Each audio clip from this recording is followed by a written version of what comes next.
ನೀವು ಜನರಲೈಸ್ ಮಾಡಬೇಡಿ, ದಾಖಲೆಗಳು ಇದ್ರೆ ಅವನು ಸ್ಪೆಸಿಫಿಕ್ ಆಗಿ ಹೇಳ್ರಿ ಅಂತ ಹೇಳಿ. ಧನ್ಯವಾದಗಳು ಪಾಟೀಲ್ರಿಗೆ. ಈಗ ಈ ಅಕ್ರಮ ನಾನೇನು ಹೇಳಿಕೆಯನ್ನ ಕೊಟ್ಟಿದ್ದೀನಿ, ಇಷ್ಟು ಕೋಟಿ ಕೋಟಿ ಹರಾಜ್ ಅಂತೇಳಿ ಹರಾಜ್ ಕೂಗ್ತಾ ಇದ್ದಾರಲ್ಲ, ನಾನು ಹೇಳ್ತಾ ಇಲ್ಲ. ಹೋಮ್ ಮಿನಿಸ್ಟರ್ ಇದ್ದಿದ್ರೆ ಒಂದ್ ಸ್ವಲ್ಪ ಅದಕ್ಕೆ ಅರ್ಥ ಬರ್ತಾ ಇತ್ತು. ಅವ್ರೇನು ಮಾಡೇ ಇಲ್ಲ ಪಾಪ, ಯಾವ ದುಡ್ಡನ್ನು ತಗೊಂಡಿಲ್ಲ.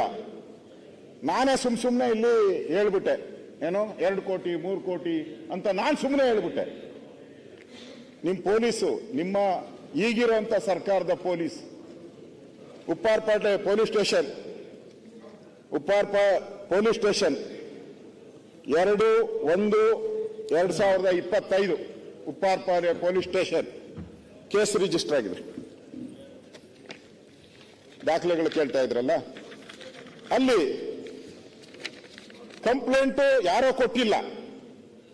ಕಂಪ್ಲೇಂಟ್ ಅನ್ನ ಯಾರೋ ಒಬ್ಬರು ಕೊಟ್ಟಿಲ್ಲ, ಸೋಮಂಟನೂ ಅಲ್ಲ, ಪೊಲೀಸರೇ ಕಂಪ್ಲೇಂಟ್ಗಾರರೇ ಪೊಲೀಸು.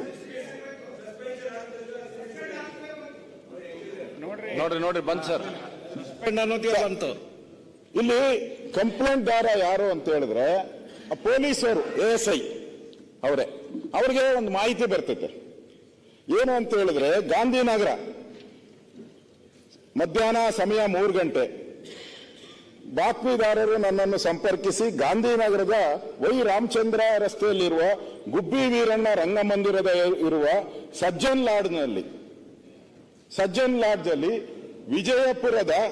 ವಿಜಯಪುರ ಜಿಲ್ಲೆಯ ಸಿಕಂದರ್ ಚೌಧರಿ ಎಂಬಾತ ವ್ಯಕ್ತಿ ರೂಮ್ ಮಾಡಿಕೊಂಡು ಸರ್ಕಾರಿ ಉದ್ಯೋಗಿಗಳಿಗೆ ನಡೆಯುವ ವಿವಿಧ ಸ್ಪರ್ಧಾತ್ಮಕ ಪರೀಕ್ಷೆಗಳನ್ನು ಬರೆಯುವ ಪರೀಕ್ಷಾರ್ಥಿಗಳನ್ನು ಮಧ್ಯವರ್ತಿ ಮುಖಾಂತರ ಸಂಪರ್ಕಿಸಿ ಪರೀಕ್ಷೆಯಲ್ಲಿ ಪಾಸ್ ಮಾಡಿಸುವುದಾಗಿ ನಂಬಿಸಿ ಪಿತೂರಿ, ಒಳಸಂಚು ಇವೆಲ್ಲವನ್ನ ಮಾಡಿ ಹಣ ಸಂಪಾದನೆ ಮಾಡ್ತಾ ಇದ್ದಾರೆ.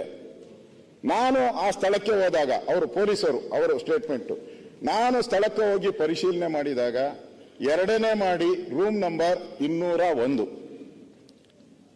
2ನೇ ಮಾಡಿ, ನಾನು ಸುಮ್ಮನೆ ಹಂಗೆ ಹೇಳ್ಬಿಟ್ರೆ ನಂಬಲ್ಲ ಶಿವಲಿಂಗೇಗೌಡ್ರೆ, 2ನೇ ಮಾಡಿ ರೂಮ್ ನಂಬರ್ 201 ಅಲ್ಲಿ ಸಿಕಂದರ್ ಚೌಧರಿ ಬಿನ್ ಅಮುಜು ಸಾಬ್ 44 ವರ್ಷ, ಚವಳಡಿ ಗ್ರಾಮ, ಇಂಡಿ ತಾಲೂಕು, ವಿಜಯಪುರ, ಇವರ ಹೆಸರಿನಲ್ಲಿ ರೂಮ್ ಬುಕ್ ಆಗಿದೆ. ಈ ರೂಮ್ಗೆ ಬಂದು ಇಲ್ಲಿ ವ್ಯವಹಾರ ಮಾಡ್ತಾ ಇದ್ರು ಅಂತೇಳಿ ಪೊಲೀಸರು ಕಂಪ್ಲೇಂಟ್ ಆಗಿ ಅದರ ಮೇಲೆ FIR ಆಗಿದೆ.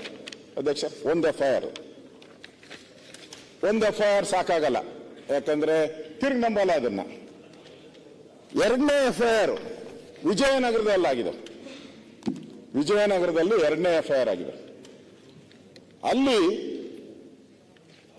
PDO ಪರೀಕ್ಷೆ ಇದೆ, ಅದನ್ನು FIR ಕಾಪಿ ಎಲ್ಲ ಇದೆ, ನಿಮ್ಗೆ ಕೊಡ್ತೀನಿ. ಕಾಪಿ ಬೇಕಾ ಅಧ್ಯಕ್ಷರು? ಕೊಡ್ತೀರನಪ್ಪ, ನಾನು ಹೇಳಿದ್ದಾಯ್ತು, ಕೊಡು ಅಧ್ಯಕ್ಷರಿಗೆ. ಅದು ಕೊಡ್ತೀನಿ, ಇದು ಕೊಡ್ತೀನಿ. ವಿಜಯನಗರ ಪೊಲೀಸ್ ಸ್ಟೇಷನ್ ಇದು. ಆ ವಿಜಯನಗರ ಪೊಲೀಸ್ ಸ್ಟೇಷನ್ ಅಲ್ಲಿ ಇನ್ನೂ ಡೀಟೇಲ್ ಆಗಿದೆ. ವಿಜಯನಗರ ಪೊಲೀಸ್ ಸ್ಟೇಷನ್ ಇಲ್ಲಿ ದುಡ್ಡೆಲ್ಲ ಮೆನ್ಷನ್ ಮಾಡಿದ್ದಾರೆ. ಮೆಜೆಸ್ಟಿಕ್ ನಲ್ಲಿರುವ south western railway chief ticket inspector ಆಗಿ ಕೆಲಸ ನಿರ್ವಹಿಸುತ್ತಿರುವ ಗೋವಿಂದರಾಜು ಎಂಬಾತನು ವಿವಿಧ ಉದ್ಯೋಗಿಗಳಿಗೆ ನಡೆಯುವ KAS, PDO, ಗ್ರಾಮ ಲೆಕ್ಕಾಧಿಕಾರಿ ಇತರ ಸ್ಪರ್ಧಾತ್ಮಕ ಪರೀಕ್ಷೆಗಳನ್ನು ಬರೆಯುವ ಪರೀಕ್ಷಾರ್ಥಿಗಳನ್ನು ಮಧ್ಯವರ್ತಿ ಮುಖಾಂತರ ಮೋಸದಿಂದ ಅಕ್ರಮವಾಗಿ ಹಣ ಪಡೆದುಕೊಂಡು ಪರೀಕ್ಷೆಯಲ್ಲಿ ಪಾಸ್ ಮಾಡಿಸುವುದಾಗಿ ನಂಬಿಸಿ ಹಣ ಸಂಪಾದನೆ ಮಾಡುತ್ತಿರುವ ಬಂದ ಮಾಹಿತಿ. ಇದು FIR ರಿಪೋರ್ಟ್ ನಾನು ಹೇಳ್ತಾ ಇರೋದು, ಕಂಪ್ಲೇಂಟ್ ಅಲ್ಲ. ಪೊಲೀಸರು FIR ಹಾಕಿರೋದು ಅವ್ರ ಮೇಲೆ. ಅದರಲ್ಲಿ ಹೇಳ್ತಾರೆ, ಸ್ಪರ್ಧಾತ್ಮಕ ಪರೀಕ್ಷೆಗಳಲ್ಲಿ ತನಗೆ ಪರೀಕ್ಷೆಗೆ ಸಂಬಂಧಿಸಿದಂತ ಅಧಿಕಾರಿಗಳು ಪರಿಚಯವಿದ್ದು, ಯಾರು KPSC ಅವರು ನಮ್ಗೆ ಪರಿಚಯ ಇದ್ದು, ನಾನು ಪರೀಕ್ಷೆಯಲ್ಲಿ ಪಾಸ್ ಮಾಡಿಸಿ ಹುದ್ದೆ ಕೊಡಿಸುವುದಾಗಿ ಮಧ್ಯವರ್ತಿಗಳ ಮುಖಾಂತರ ನಂಬಿಸಿ PDO ಹುದ್ದೆಗೆ 25 ಲಕ್ಷ ರೂಪಾಯಿ. ನಂದಲ್ಲ ಕಂಪ್ಲೇಂಟ್ ನಂದಲ್ಲ, ಪೊಲೀಸರು, ಪೊಲೀಸ್ ಇಲಾಖೆಯವರು 25 ಲಕ್ಷ ಯಾವುದು PDOಗೆ ಅವ್ರ FIR ಅಲ್ಲಿ ಬರೆದಿರೋದು. ಅದಾದ್ಮೇಲೆ KS ಪ್ರಿಲಿಮಿನರಿ ಪರೀಕ್ಷೆಗೆ 50 ಲಕ್ಷ, KS ಪ್ರಿಲಿಮಿನರಿ ಪರೀಕ್ಷೆಗೆ 50 ಲಕ್ಷ ರೂಗಳನ್ನು ನೀಡುವಂತೆ ಮಾತಾಡಿಕೊಂಡು ಅವರಿಂದ OMR ಶೀಟ್ಗಳನ್ನು ತುಂಬಿಸಿ ಗೊತ್ತಿಲ್ಲದ ಪ್ರಶ್ನೆಗೆ ಅದು ಹೇಳ್ತೀನಿ, ಅದು ದೊಡ್ಡ ರಹಸ್ಯನೇ ಐತೆ. ರಹಸ್ಯ ಹೇಳ್ಬಿಟ್ರೆ ನಾವೆಲ್ಲ ನಡ್ಗೋಗ್ಬೇಕು.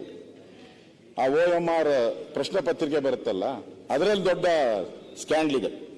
ಅದನ್ನ ಅವರು ಇಷ್ಟಕ್ಕೆಲ್ಲ ಅವ್ರೇನ್ ಮಾಡಿದ್ದಾರೆ, ಅವರ ಮೊಬೈಲ್ ನಂಬರ್ಗಳು, ಖಾಲಿ ಚೆಕ್ಗಳು, ಇವರಿಂದ ಖಾಲಿ ಚೆಕ್ಕು ಇವೆಲ್ಲವನ್ನ ತೆಗೆದುಕೊಂಡು ಈಗ ಈ ಒಂದು ಪರೀಕ್ಷೆಯ ಒಂದು ವ್ಯವಹಾರಗಳನ್ನ ಮಾಡಿದ್ದಾರೆ. ಅಧ್ಯಕ್ಷರೇ, ಈಗ ಹೇಳಿ ಈಗ ನಾನು ತೋರಿಸ್ನಲ್ಲ ಇಲ್ಲಿ ವ್ಯವಹಾರ ಆಗಿದೆ ಅಂತೇಳಿ FIR ಆಗಿದೆ, ಪೊಲೀಸರು FIR ಮಾಡಿರೋದು. ಮೆಂಬರ್ ಯಾರು ಮಾಡಿದಾರ? ಅದರಲ್ಲಿ ಮೆಂಬರ್ ಯಾರು ಮಾಡಿದಾರ? ಮೆಂಬರ್ ಇನ್ವಾಲ್ವ್ ಆಗಿದ್ದಾರೆ?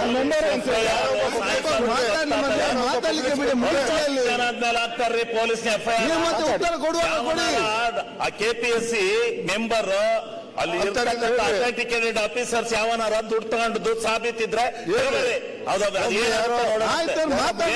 ಈಗ ಯಾವನ 2 FIR ಆಯ್ತು ಅವ್ನು ಹೇಳ್ತಾನಪ್ಪ, ಏನ್ ಸಿಕ್ಕಿದೆ ಇದು ಶಿವಲಿಂಗ ಅವ್ರು ಸರ್ಕಾರ ಕೂತ್ಕೊಳ್ಳಿ.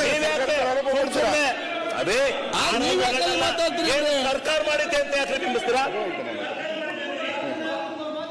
ಅಧ್ಯಕ್ಷರೇ,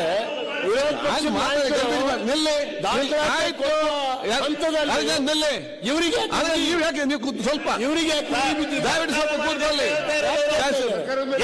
ಜನ ತಿಳ್ಕೊತಾರೆ. 50,000 20,000 1 ಕೋಟಿ ಅಂದ್ರೆ ಇವ್ರು ಕಾಂಗ್ರೆಸ್ ಸರ್ಕಾರದವ್ರು ಹೊಡ್ಕೊಂಡ್ ತಿಂತಾವ್ರು ಅಂತ ಜನ ತಿಳ್ಕೋಬೇಕು. ಯಾವನ ಮಾಡಿದ್ರೆ ಹಿಡ್ಕೊಂಡು ಎದುರ್ತಾವೆ. ಏನು ಸೋಮ್ನೆ ಸರ್ಕಾರನ ಏನೋ ಘೋಷಣೆ ಮಾಡಕ್ಕೈತೆ ಅಂತ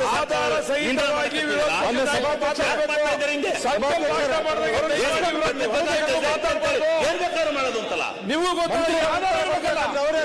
ಈ ಮಂತ್ರಿ ಇದಕ್ಕೆ ಇನ್ವಾಲ್ವ್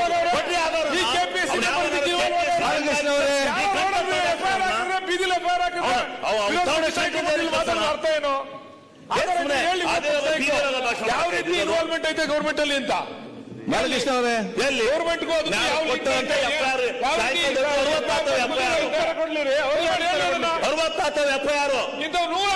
ನಾನು ಸದಾ ಚಕ್ರಿ ಮಾತಾಡ್ದಲ್ಲ. ಇದು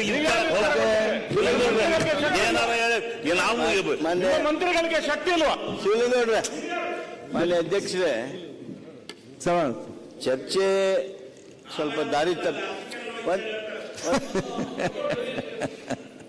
ಚರ್ಚೆ ಸ್ವಲ್ಪ ದಾರಿ ತಪ್ತಾ ಇದೆ. ಮಾನ್ಯ ವಿರೋಧ ಪಕ್ಷದ ನಾಯಕರು ತಮ್ಮ ಅಲಿಗೇಷನ್ ಮಾಡುವಾಗ ಅವ್ರಿಗೆಲ್ಲ ಅರ್ಥ ಆಗಿದ್ದು ಇವರು ಸರ್ಕಾರದ ವಿರುದ್ಧ ಈ ಒಂದು ಆಪಾದನೆ ಮಾಡ್ತಾ ಇದ್ದಾರೆ ಅಂತ.